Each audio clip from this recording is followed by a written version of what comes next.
Assalamu alaikum everyone. So we started with the first chapter in our previous lecture, that is basic concepts in economics. In that we have studied the meaning of economics and we have seen there are two branches of economics. We'll continue the same chapter today.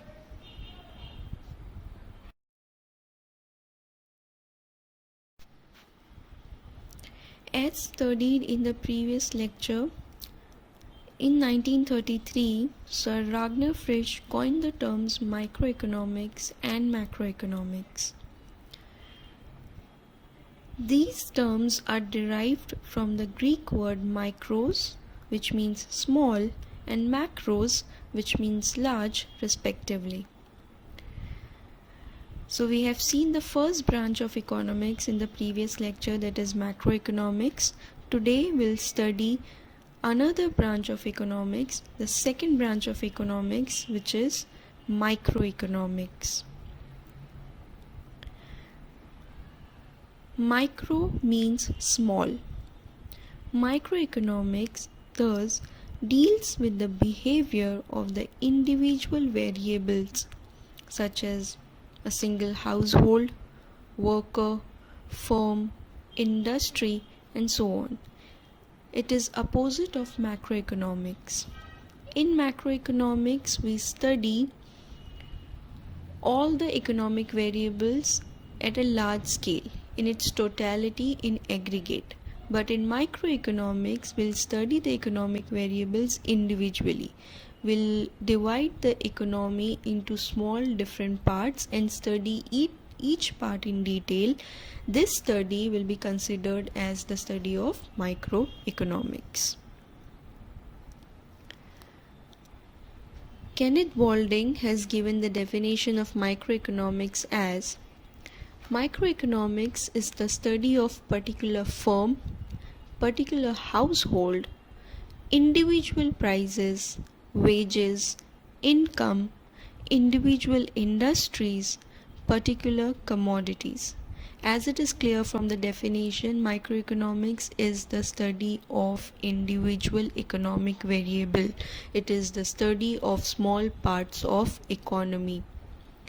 It could be the study of household, how much a person is earning, or study of individual industries. So when you are studying the trade, or you're doing a trade analysis of say Reliance industry, then you are studying a particular industry, individual industry, then it will be part of microeconomics.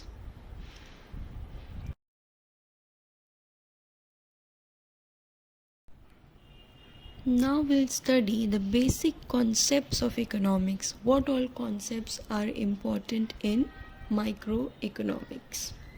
The first one is want. Now, it is difficult to define want in few words. In common language, want can be referred to as a need.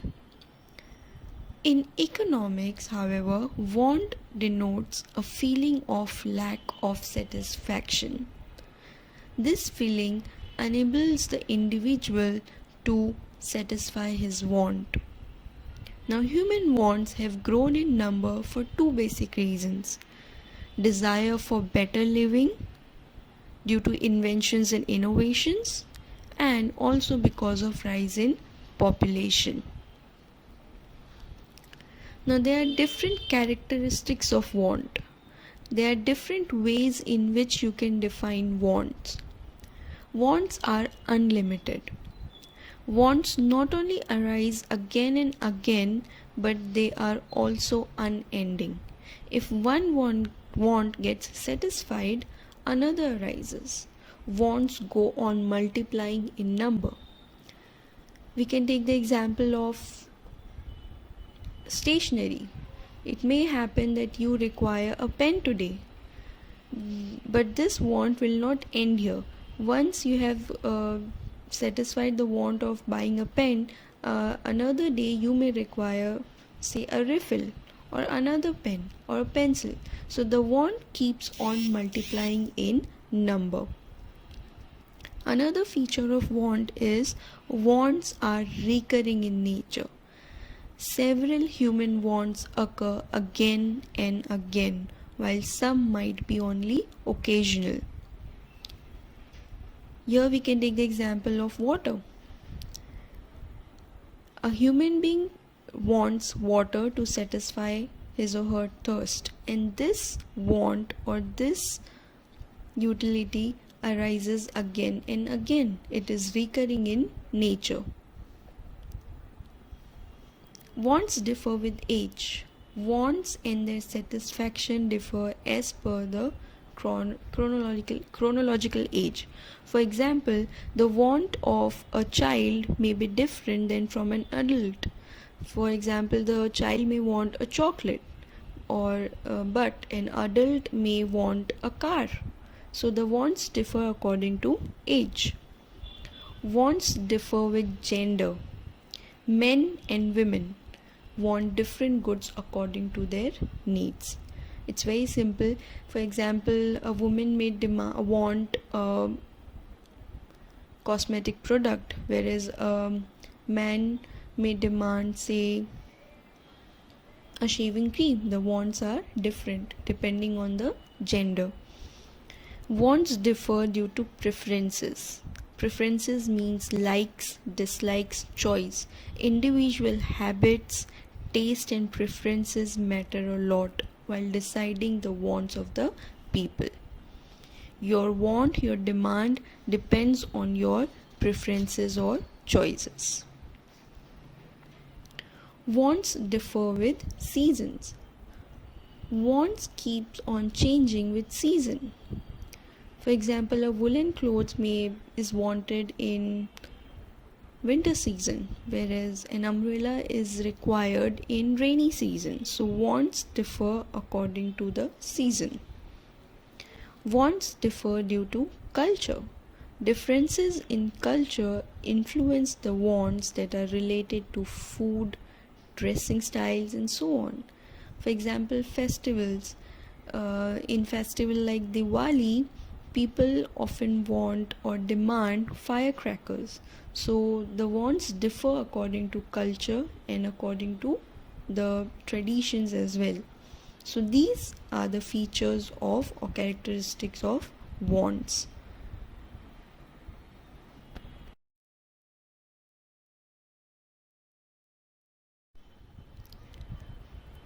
As we have seen, the first feature or basic concept of microeconomics is wants. We'll see how they are classified. So we'll see the classification of wants. Wants can be classified into economic and non-economic wants. Economic wants are those where monetary transaction is involved. An individual has to pay the price for them. Say example, food, medicine. When you buy a food, you have to pay certain amount or certain price. When you're buying a medicine, you have to pay certain price. So when there is exchange of money or monetary value for satisfying a want, it is called as economic want. Non-economic want are those which can be classified or satisfied without making monetary payments for them. So for example, air, sunshine. People want air to breathe. They want sunshine. They want daylight. So these are the things for which we do not have to pay any monetary value, and hence they are classified as non-economic wants. Another classification is individual wants and collective wants. As the name suggests, personal or individual wants refer to those wants which are satisfied at the individual level by an individual person. Say for example, a doctor using a stethoscope, or a judge wearing his coat, or you requiring a particular book. So when individual person's want is satisfied, it is called as individual want. Collective wants, on the other hand, are social wants, where there is collective satisfaction of want. Say for example, traveling by train. When a particular train is started from destination A to B, there are thousands of people traveling in one particular train. So the wants of all those passengers are getting satisfied. So this is called as collective want. Another classification is necessities, comforts, and luxury. These three terms are often used interchangeably but have a lot of difference. Necessities are very basic needs of life. There are food, clothing, shelter, health, and education. These are the goods or services which are required by person in order to live their very basic life. So necessities are important or necessary for living a proper life. Food is important for living. Clothing is important for living. So these are called as necessities. Comforts are those wants which make our life comfortable. Say for example, washing machine or refrigerator, mixer, pressure cooker, all these appliances, electrical appliances which makes one's life easy or makes it more comfortable to live are called as comforts, which are not important or necessary for living a life, but they makes the life more comfortable. Luxuries are those wants which are meant for pleasure and enjoyment. So the example of luxuries could be a bungalow or an AC car or well furnished house. So these are the wants which gives you enjoyment or pleasure. They are not necessary for living a life, but these wants gives you pleasure. So they are classified as necessities, comforts, and luxuries.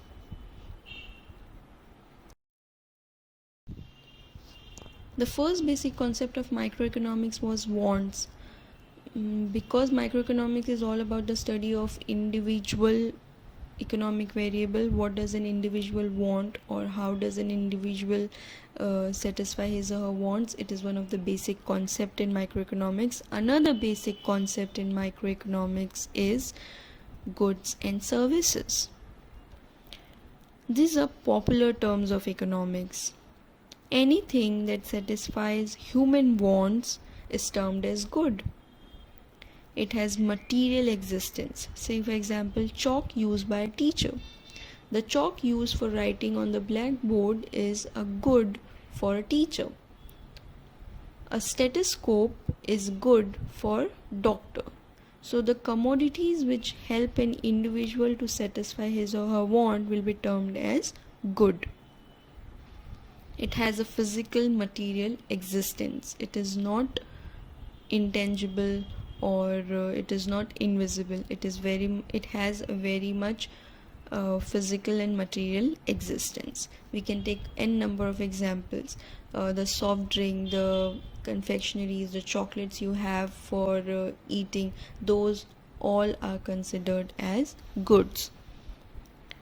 Services also satisfy human wants but do not have any material existence. The difference between goods and services is that goods have a material existence, services do not have material existence. They are intangible in nature. They cannot be seen, they can be felt. They are intangible. For example, teaching offered by the teacher. When a teacher teaches to the class, her teaching is only felt or noticed by the students. It cannot be stored. It does not have any material existence. Or the services provided by a doctor or services provided by a lawyer. All these services do not have material existence. They are intangible in nature, but they satisfy human wants. So they are termed as goods and services in economics. Another important concept of microeconomics is utility. Capacity of a commodity to satisfy human wants is called as utility. A commodity or service have a want satisfying power. This want satisfying power of a commodity is called as utility. For example, when you are drinking water, water has utility for you because it has the capacity to satisfy your thirst. Or when you are having food, food has got utility for people because food has the utility of satisfying the hunger of the people. So the want of the people is getting satisfied because of food and water. So these commodities have got utility. When any commodity has got any usefulness or use for an individual, then it is called as utility. It is very important concept in microeconomics.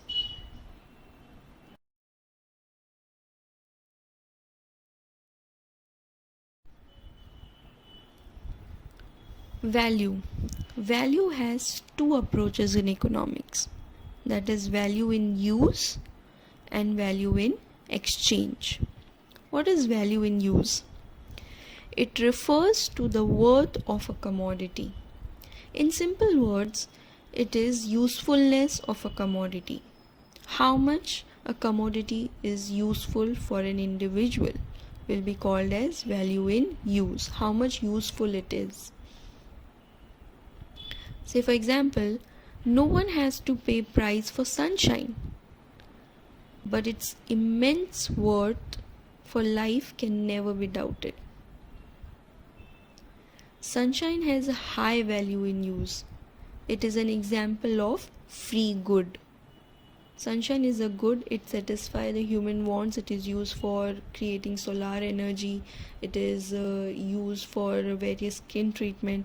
So sunshine is required or is useful for human beings, but we do not have to pay any monetary value for that. So it is an example of free good and it has got a very high value in use. Now we'll see value in exchange.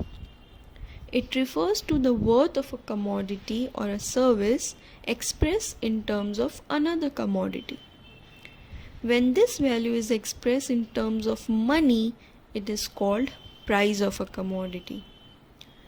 A good which commands a price is termed as economic goods, which we have seen earlier. For example, TV, car, your furniture, refrigerator, and n number of items. So for any commodity that you pay money, for any commodity if you pay money or certain price, then you are paying value in exchange.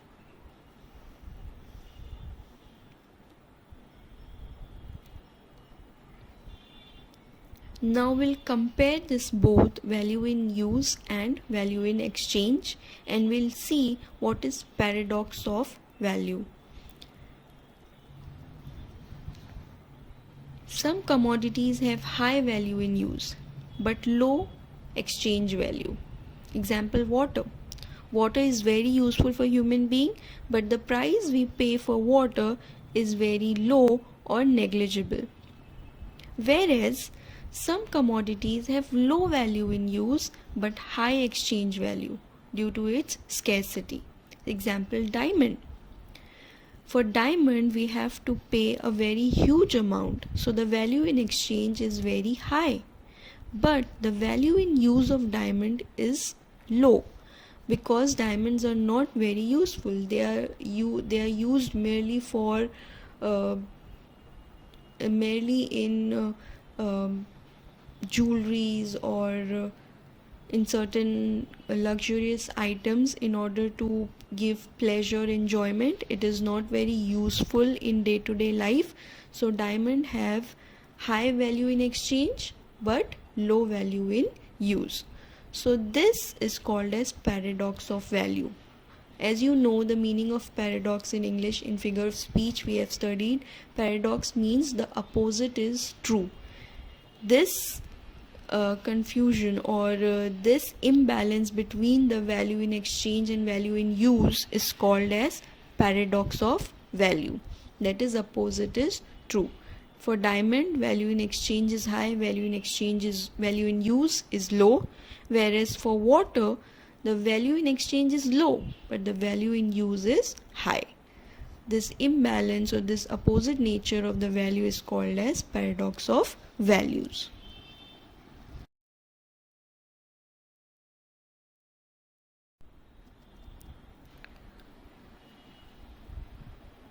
The next basic concept in microeconomics is wealth.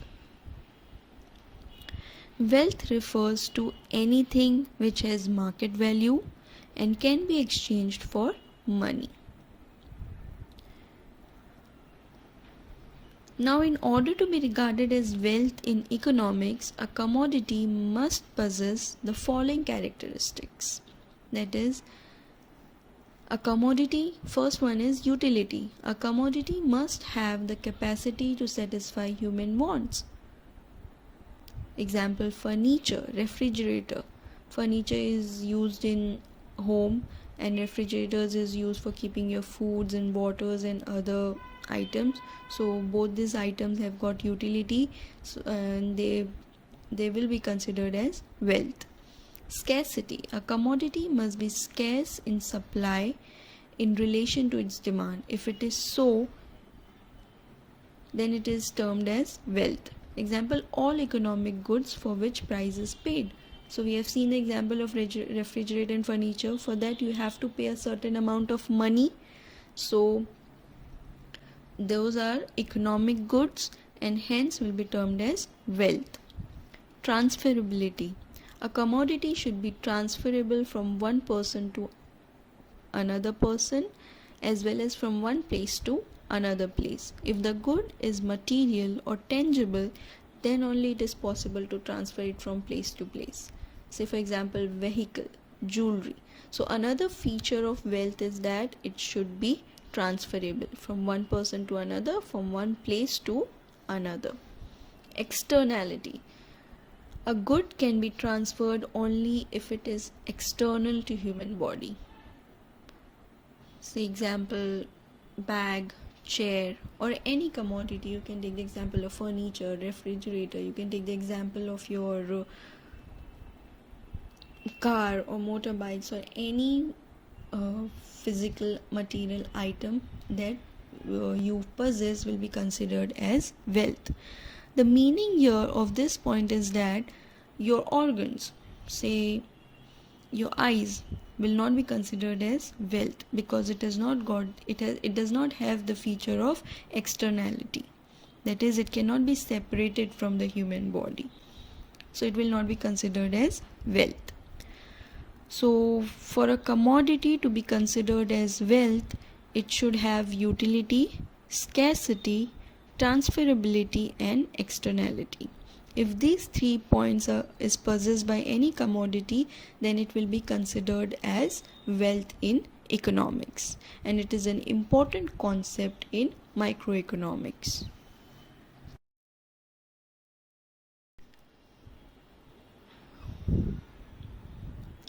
Another basic concept in microeconomics is personal income and personal disposable income. What is personal income? Any earnings received by a person from all sources is called as personal income. So if a person does a job, the salary he gets will be considered as his income. Or if a person runs a business, then the profit that he gets will be considered as his income. Personal income. Now what is personal disposable income? It is that part of personal income which is left over after the payment of direct taxes such as income tax, wealth tax and so on. So we can take the example of a person who runs a business. He earns a profit of say rupees 20,000. So this 20,000 is his personal income. Now from this 20,000, say he pays a tax of rupees 5,000 to the government. So what is left with him is 20,000 minus 5,000, that is 15,000. 15,000 will be his personal disposable income. That is income which is left after the payment of taxes.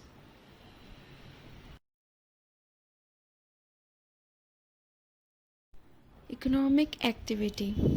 Economic activities can be classified into 4 types, which includes production, distribution, exchange, and consumption. First, we'll see what is production. So, production is the creation of utility.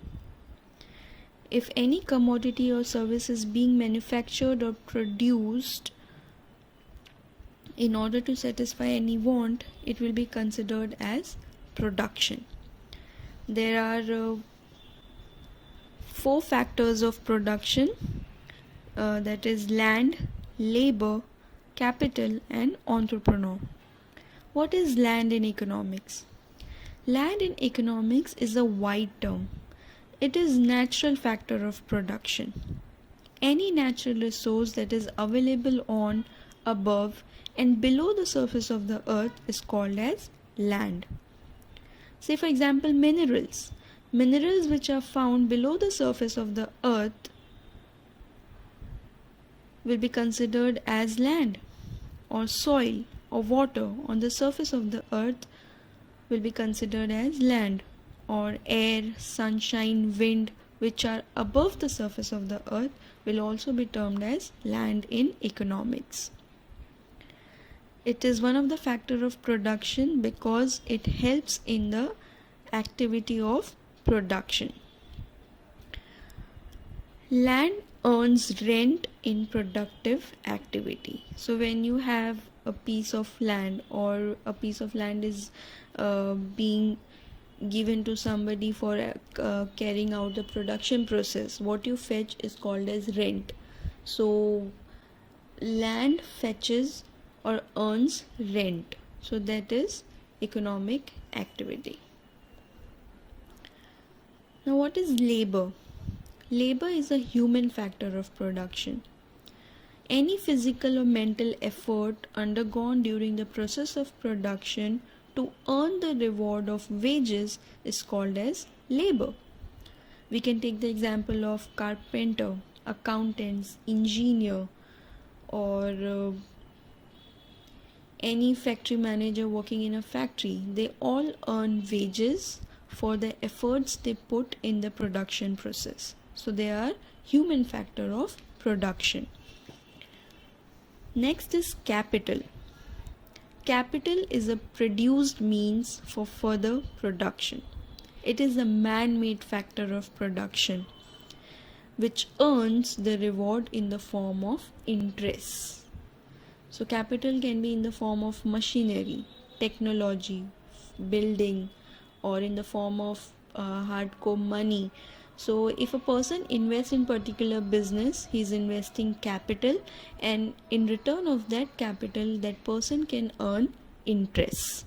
Capital helps in the production process and hence is a factor of production. Another factor of production is entrepreneur. Entrepreneur is the organizer who is a real captain of the industry. He is a special kind of labor who gets the work done to earn the reward of profit in the process of production. In simple words, entrepreneur is the businessman or owner of the business. He invests his time, efforts, his skills in the business in order to undertake the production process, and in return he earns profit. So these are the 4 factors of production: land, labor, capital, and entrepreneur. And production is one of the very basic economic activity.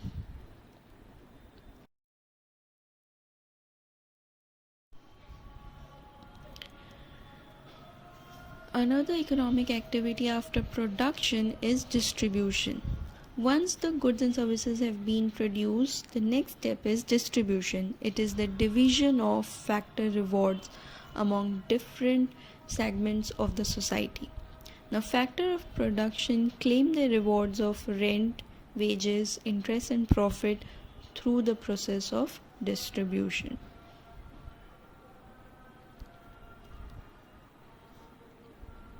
Once the production process has been undertaken, the next step is distribution of goods and services, and Through this distribution process, a number of agents like wholesale agents or retailers earn their profit or earn their income. So it is part of the economic activity.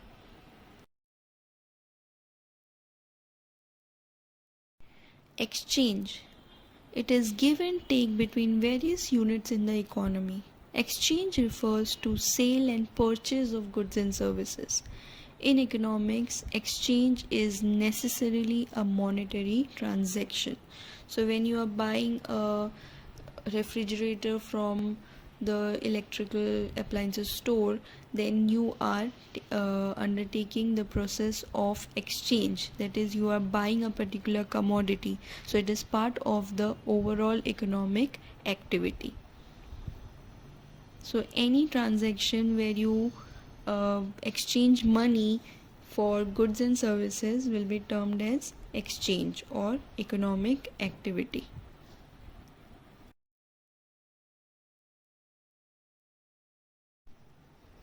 And the last step in the economic activity process will be consumption. It is making use of goods and services to satisfy the human wants. So consumption is done by the ultimate consumer. So when you are using a particular commodity which you have bought, then you are undertaking consumption. It is part of the economic activity. So economic activity takes place in 4 steps. First, there is production of goods and services, then there is distribution of goods and services, exchange of goods and services, and the last step is consumption of goods and services.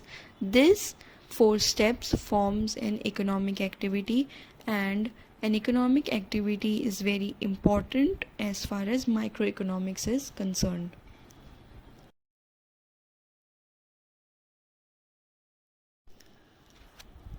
So we have completed the basic concepts of microeconomics. In this particular lecture, we have seen the concept of microeconomics and what are all the basic important terms in microeconomics. With this, we have completed our first chapter of economics. We'll begin with the second chapter in the next lecture. And that's all for today. Thank you.